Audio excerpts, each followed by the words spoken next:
Oke. Halo teman-teman semua. Halo teman-teman. Kita kembali dengan IC Classroom.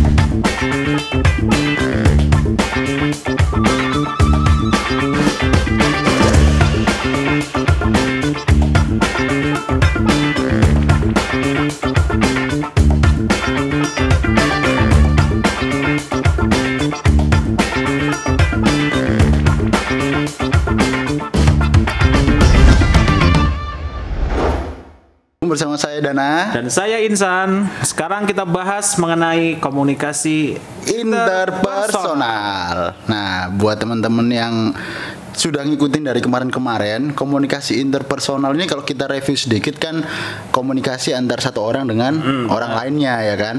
Ini lingkupnya lebih gede daripada komunikasi intrapersonal. Iya, satu tingkat di atas komunikasi intrapersonal. Yes. Nah, apa sih Dan komunikasi interpersonal itu Dan kalau lebih lengkapnya? Ya tadi kan kalau secara sederhana komunikasi interpersonal itu kan hubungan antara komunikasi antara satu orang dengan orang yang lain. Nah kalau lengkapnya komunikasi interpersonal itu juga nanti punya tujuan yang pertama, lalu kayak punya ada unsur-unsurnya juga komunikasi interpersonal itu. Nah unsur-unsur itu nanti kita akan langsung bahas di sini. Pertama kita masuk ke apa dulu nih? Masuk ke karakteristik komunikasi interpersonal, bahwa komunikasi interpersonal ini merupakan mungkin yang paling bisa mempengaruhi orang lain. Itu komunikasi interpersonal dibandingkan dengan media massa, dibandingkan dengan komunikasi organisasi publik, dan yang paling bisa mempengaruhi itu komunikasi interpersonal. Soalnya gimana ya, kayak dia lebih face to face ya kalau interpersonal. Dan dia langsung kesegeraan umpan baliknya juga cepat. Kemudian panca indera yang dipakai juga banyak, dan lebih bisa melihat emosi dari komunikan, sehingga dianggap yang paling bisa dan paling berpengaruh untuk mempengaruhi orang lain. Oke, jadi lebih gitu ya. De Vito itu juga bilang bahwa dalam komunikasi interpersonal itu sudah pasti hubungannya ada hubungan yang jelas atau hubungan diadik. Oh, diadik kayak gimana tuh? Hubungan diadik itu nggak ada orang komunikasi interpersonal dengan hubungan yang tidak jelas. Contoh misalnya begini, bapak dan anak, kemudian guru dan murid, penjual bakso dan pembeli bakso. Artinya sudah ada hubungan yang jelas di antara keduanya ketika berkomunikasi. Oke, berarti itu komunikasi interpersonal ya? Interpersonal. Dan kemudian komunikasi interpersonal juga dipakai untuk pengembangan hubungan. Pengembangan hubungan dari yang awalnya impersonal atau tidak dekat menjadi ke dekat, personal. Nggak mungkin dong kita berusaha dekat dengan orang yang menggunakan media massa, nggak mungkin. Terus kita juga nggak mungkin berusaha berhubungan untuk menjauhkan, nggak mungkin. Kita kan pasti mendekat. Kalau kita ingin mengembangkan sebuah hubungan, yang digunakan selalu komunikasi interpersonal. Nggak mungkin lihat koran. Nggak mungkin. Kan nggak mungkin ya. Aku ngajak Insan buat ketemu nih misalkan, tapi lewat koran. Nggak mungkin.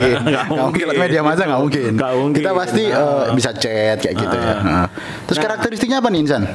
Nah, untuk kita bisa paham mengenai komunikasi interpersonal itu minimal ada 4 hal yang harus kita lihat. Apa aja tuh? Itu mengenai numerikal atau banyaknya orang yang terlibat, kemudian channel atau salurannya atau medianya, kemudian feedback dan privasinya. Feedback itu umpan balik. Kalau privasi maksudnya?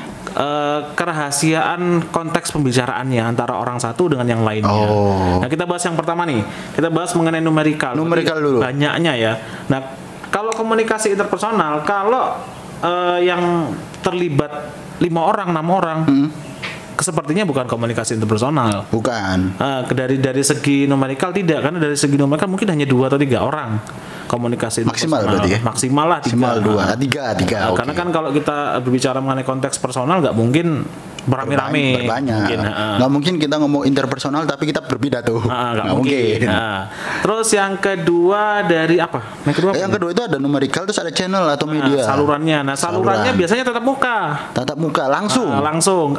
Kalaupun menggunakan media, biasanya media-media yang sifatnya pribadi seperti WA, kemudian telepon. Itu nggak mungkin pakai televisi tadi. Nah, ini biasanya teman-teman ini banyak yang tanya gitu. Misalkan kalau interpersonal interpersonal ini bisa nggak sih kita melalui media sosial? Apakah media sosial ini termasuk interpersonal? Nah, kalau memang dalam konteks ini nanti dibahas pada dalam segi privasinya. Oh, nanti gitu. Dibahas pada privasinya. Berarti ini kita salurannya dulu ya. Salurannya dulu. Setelah media kemudian adanya sebuah feedback. Kalau feedbacknya cepat, maka itu kemungkinannya adalah komunikasi interpersonal yang terjadi. Langsung. Kan nggak mungkin diajak ngomong, Dan besok makan bakso yuk. Loading dulu. Gak mungkin. Gak mungkin loadingnya sampai dibalas 3 hari kemudian. Gak mungkin. Langsung jawab. Biasanya seperti itu. Nah, kalau adanya sebuah feedback yang mudah atau yang dapat segera dilakukan, maka itu kecenderungannya adalah komunikasi interpersonal. Cepet, baliknya cepet. Nah, sekarang kita masuk ke privasi nih. Nah, gimana tuh? Gini, kalau dalam konteks komunikasi interpersonal biasanya yang dibicarakan adalah hal-hal yang sifatnya pribadi.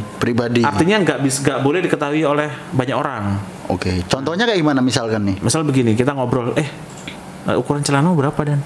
Misal ada orang yang ada orang yang nggak mau tahu ukurannya karena mungkin terlalu gede atau gimana. Nah, kayak aku misalnya. Ada lagi nih, misal berat badan. Nah, itu ada juga orang yang beberapa tertentu yang dia nggak mau orang lain tahu. Nah, kalau dalam konteks media sosial apakah itu komunikasi interpersonal tidak, tergantung medianya.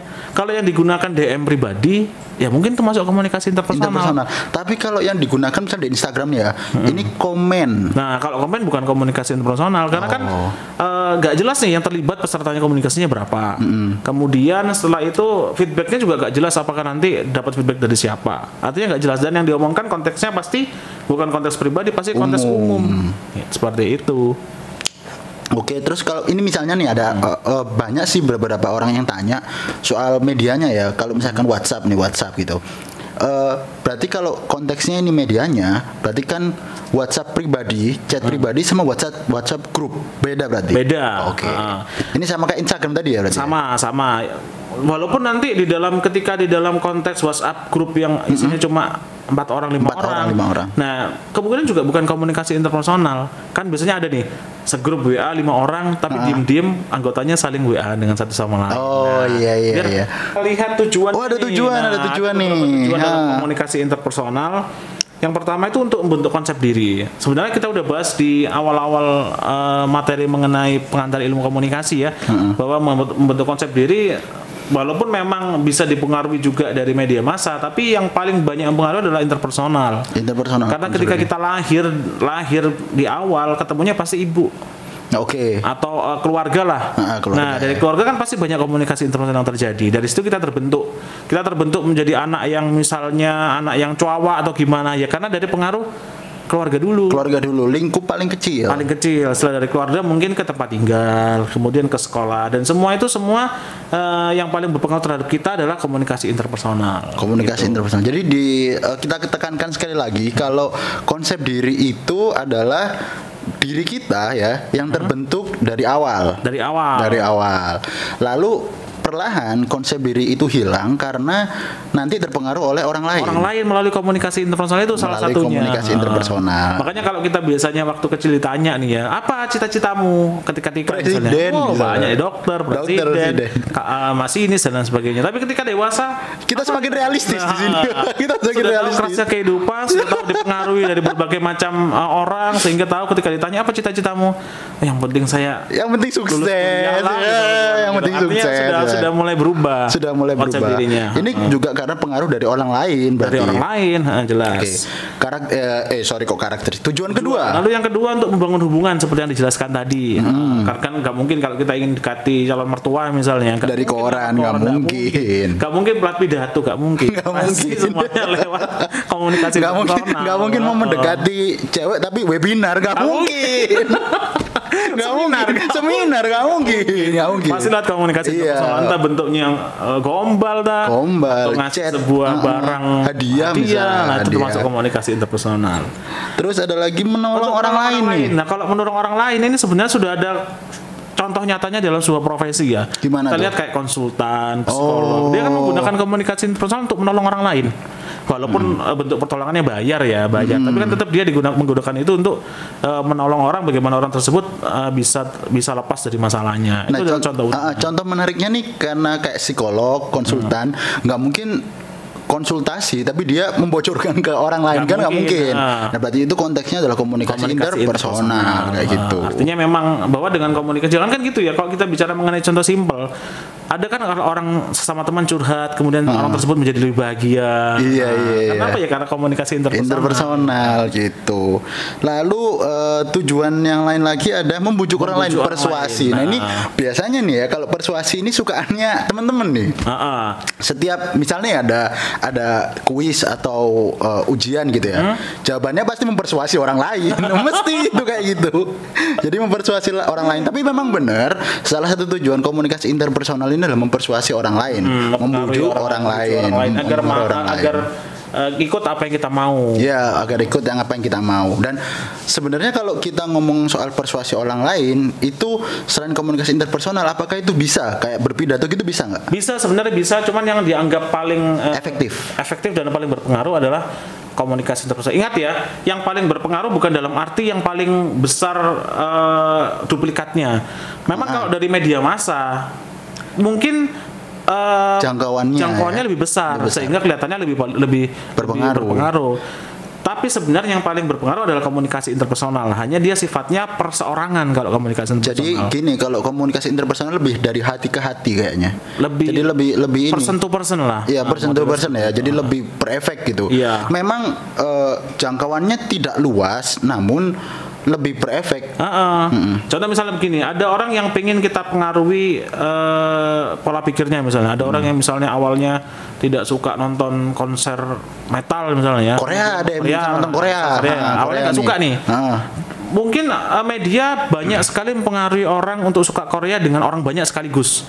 Tapi tidak akan secepat ketika kita langsung ngobrol secara personal. Dipengaruhi teman. Dipengaruhi temannya misalnya gitu. Contoh misalnya, dan kamu Korea itu bagus lah begini. Awalnya mungkin kita nggak suka, tapi gara-gara emang diajak temannya dipengaruhi mulai suka.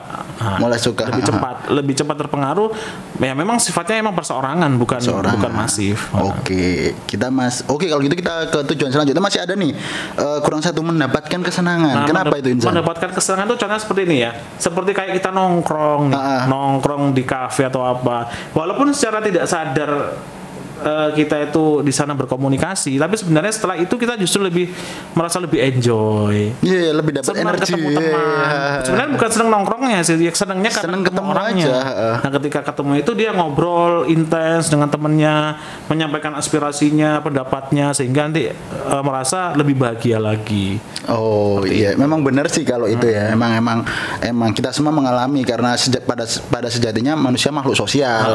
Jadi lebih suka berinteraksi kayak gitu. Lalu ada lagi apa Insan habis tujuan nih, ada hambatan. Ada hambatan. Nah, di dalam komunikasi interpersonal juga ada beberapa hambatan. Yang pertama itu mengenai fisik. Kalau fisik ini berkaitan dengan apa yang dari luar peserta komunikasinya. Berarti dari eksternal berarti. Dari eksternal itu bisa seperti udara panas. Ketika ngobrol gara-gara udara panas, kemudian salah satu pihak menjadi sebel. Menjadi gak sabaran. Bete gara-gara panas. Atau ketika ada suara hujan deras misalnya ya, kan nggak kedengeran nih, kita ngobrol apa sih. Nah, itu juga salah satu gangguan fisik gitu. Salah satu gangguan. Jadi maksudnya fisik di sini bukan fisik orangnya, bukan. Dari luar, gangguan fisik dari luar. Oke. Lalu ada lagi gangguan semantik. Nah, kalau gangguan semantik ini karena perbedaan budaya. Budaya, kita balik lagi ya. Ada orang yang ada kata yang sama tapi maknanya berbeda. Nah, seperti kayak alonca kemarin. Gitu. Mungkin ada orang sebel-sebelan ya. Bukan, kalau alonca itu melompat. Bukan, kalau alonca itu adalah pelan. Nah, itu artinya perbedaan budaya tersebut bisa menyebabkan sebuah gangguan dalam komunikasi interpersonal juga. Perbedaan bahasa soalnya. Bisa menyebabkan salah paham lah. Jadi termasuk hambatan. Jadi tadi ada fisik, yaitu dari lingkungan luar, lalu ada semantik dari budaya. Lalu ada satu lagi ini psikologis nih. Psikologis. Nah, psikologis berkaitan dengan emosi dan sikapnya. Emosi itu bisa seperti ini. Kalau ketika orang misalnya tidak senang ya dengan seseorang, mau ngobrol seapapun dia, mau benar seapapun dia, pasti mungkin kemungkinan akan dianggap salah. Berarti kalau psikologis ini sudah dari dalam diri kita sendiri. Psikologis gitu. Ada juga misalnya begini. karena mungkin dia habis diputus pacarnya ya, mungkin sedih gak karuan. Nah ketika mau ngajak ngobrol dia tuh kok kamu kok nyautnya kok kayak asal-asalan gitu sih. Sensitif dia. Itu menjadi sebuah hambatan. Oh iya. Karena itu kalau Anda yang sedang patah hati. Gimana ya harusnya?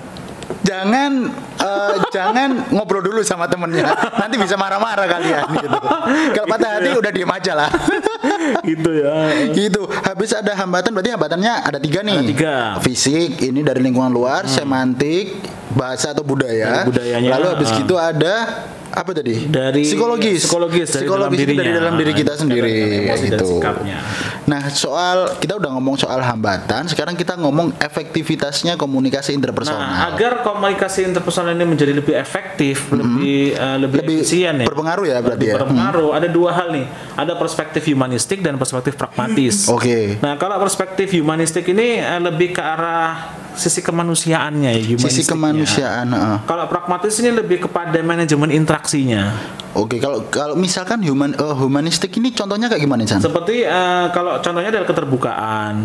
Orang akan kalau misalnya semakin terbuka satu sama lain, maka komunikasi interpersonalnya akan semakin lancar. Oh, semakin karena lancar. Karena tidak ada yang tersembunyi antara dia dan kita. Berarti hambatannya berkurang berarti. Hambatannya berkurang. Karena emang sudah saling mengerti. Misal begini, Dana nih ya, kalau janjian mesti telatan. Nah, karena kita memang sudah saling terbuka seperti itu, ketika Dana telat ya jadi biasa. Oke. Tapi kalau misalnya itu menjadi hal yang baru, marah.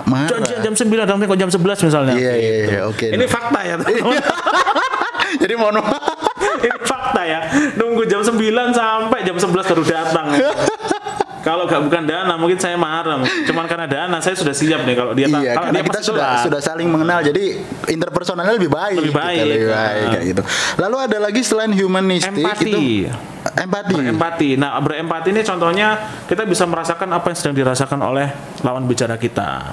Misal kayak patah hati tadi loh. Patah hati. Misalnya kamu lagi patah hati nih. Aku cerita ke kamu kan. Kamu patah hati, kok kayaknya dia ada masalah ya, kok diajak ngobrol ke anu. Nah, itu artinya bisa menjadi lebih efektif lagi komunikasi interpersonalnya. Tapi kalau aku nggak berempati misalnya ya, mungkin nanti Dananya, mungkin aku jadi sebel, Dananya juga tambah sebel.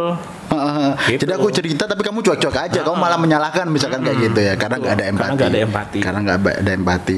Itu kalau empati termasuk masih humanistik ya? Masih humanistik. Di dalam humanistik itu ada keterbukaan, empati, sikap mendukung, sikap positif dan kesetaraan. Oke. Nah, kalau sikap mendukung dan sikap positif ini sebenarnya nggak jauh beda ya. Kalau sikap mendukung kan memberikan dorongan.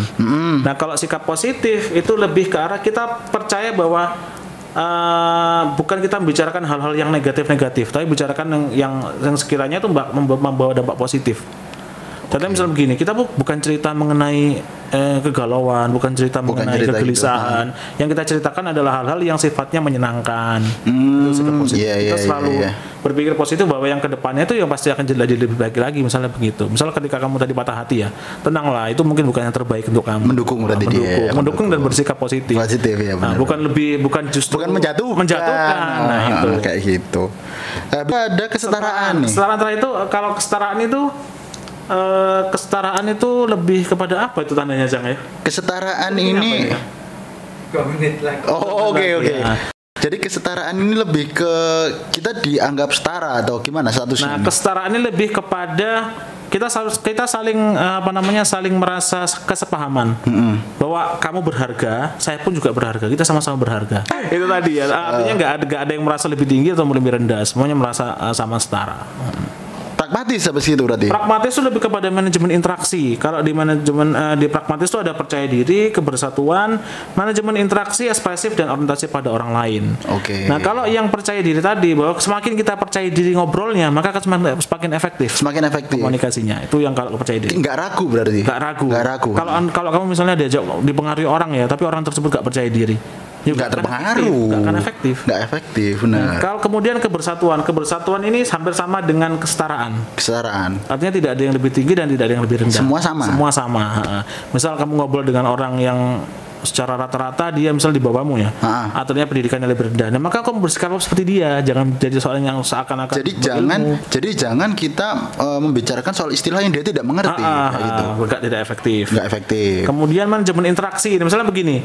Walaupun temenmu nggak lucu, tapi ya harus ya gitu lah. Kita harus ketawa. Menghargai. Seakan-akan kita merhatikan tuh manajemen interaksi. Hampir sama dengan ekspresif. Gak segak lucunya apapun temen ya ketawa lah. Tunjukkan hargai lah. Kalau misalnya dia meskipun garing krik-krik ya ketawa gitu. Sehingga dia merasa lebih baik lagi. Oh, temanku ternyata memperhatikan. Nah, gitu. Itu jangan malah temen yang lucu ditinggal main HP kan jadi nggak ini. Dan yang terakhir orientasinya pada orang lain. Nah, kita ngobrol jangan hanya berdasarkan habis. Mana nih kalau orientasi pada orang lain? Nah, kalau orientasi pada orang lain kita tidak kalau ngobrol itu jangan memikirkan diri sendiri. Karena ini kalau ngobrol yang diceritain adalah yang disenangi terus. Jadi keakuannya tinggi, egois dia. Iya, saya lo suka misalnya suka game atau gimana. Jangan bicara game terus. Lawan bicara kita belum tentu suka game juga. Nah, jadi perhatikan juga apa yang menjadi kesukaan orang lain dan dengarkan ketika dia ngomong. Jangan ketika dia ngomong yang lainnya kamu potong dengan game lagi. Nah, artinya orientasinya harus ada orientasi pada orang lain gitu kalau dalam perspektif pragmatis tadi. Kalau humanistik lebih ke arah sisi kemanusiaannya, kalau yang pragmatis lebih kepada bagaimana kita bisa manage sebuah interaksi dengan orang lain. Oke, gitu. Benar.